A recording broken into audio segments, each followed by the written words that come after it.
તો hello guys, good morning, જય માતાજી. કેમ છો બધા? મજામાં? આઈ હોપ કે તમે મજામાં જ હશો અને મજામાં જ રહેજો.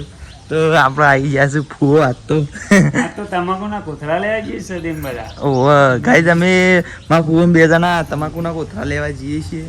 અને આ ગોવિંદ એવા અમે ઘર વાખીને હેડ્યા છીએ ખેતરમાં. હવ ધંધા હેડ્યા છીએ અને હું આજે મારા ફુવાના હંગાથી જાઉં છું. બરાબર?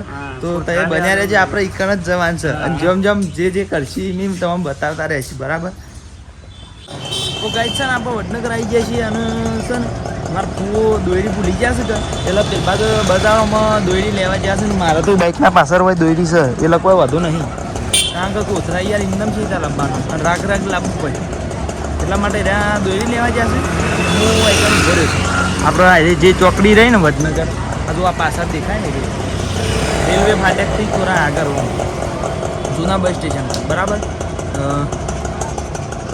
જૂના બસ સ્ટેશનવાળી ચોકડી. તો અમે અહીંથી ઘણી વાર શેરી નીકળી આવીએ એટલે તમે બન્યા રહેજો. તો કાંઈ તમે આપણો એકદમ કોથળા લેવા આવી ગયા છીએ. એમાં ફોન બે જણા કંપની છે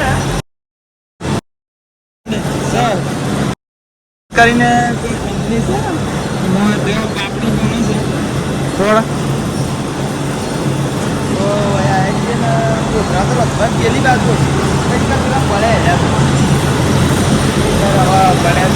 હાલ તારે એને જેની વાત કરીએ હા હાલ હા ભાવ તો લગભગ 30-35 જે કહેતા હતા એ તો 30-35 લગભગ લે. હવે એ તો એ બાદ રહીએ છીએ હમણાં એટલે બધી કણ બતાવીએ. તો ગાઈઝ અમે બંધાઈ ગયા છે કોથળા. કોથળા બંધાઈ ગયા છે ને અમે બાઇક લેવા જઈએ છીએ. હા, એટલે પાછળ બાઇક લઈને કોથળા લઈને પછી સીધા ઘેર. હા, સીધા ઘેર હેડતાન બંધી નાખીએ. તો ગાઈઝ અમે આપણે છે ને તો એકદમ બાઇક ઉપર બંધી નાખ્યા છે અને ત્યાંથી તો નીકળી જાય એટલે કીધું અમે એકણ આવીને થોડો વિડીયો બનાવીએ. તો જો અમારા ફુવાની અમે બંધાઈ દેવડાવ્યું છે બે હા હા એક કોથળો 30 રૂપિયામાં પડ્યો. બરાબર બરાબર.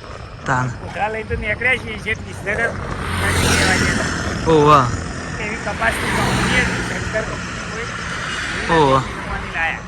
હા, એમાંથી લાવ્યા છીએ અને અમે વડનગર અમે પહોંચવા થયા છીએ. તો આમ તો ડાયરેક્ટ ઘેર જઈને જ બતાવીશું. બરાબર? બન્યા રહે.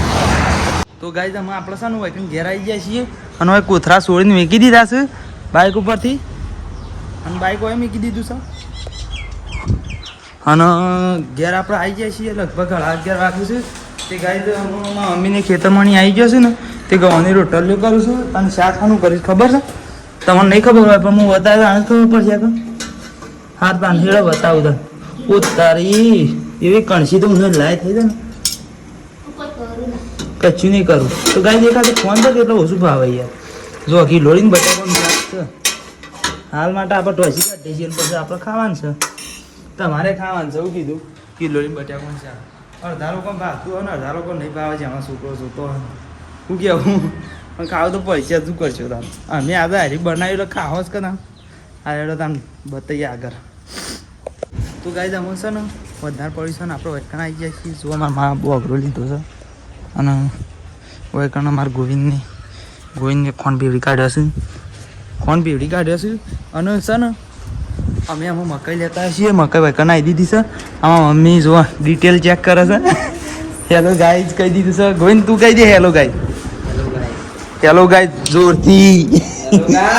હા જો ગાઈઝ તમે યાર રોજ વાપરતા નહીં કે એટલે એમ કહે છે કે હેલો ગાઈઝ યાર આટલો જોરથી અવાજ નહીં વાપરે ને તાણે એના જ માટે લાઈક શેર કોમેન્ટ સબસ્ક્રાઈબ કરજો ને આપણો બ્લોગને એન્ડ કરી દઈએ ને રોજના રોજ આપણે મળતા રહીશું. મળશું નવા બ્લોગમાં. બરાબર? જય માતાજી.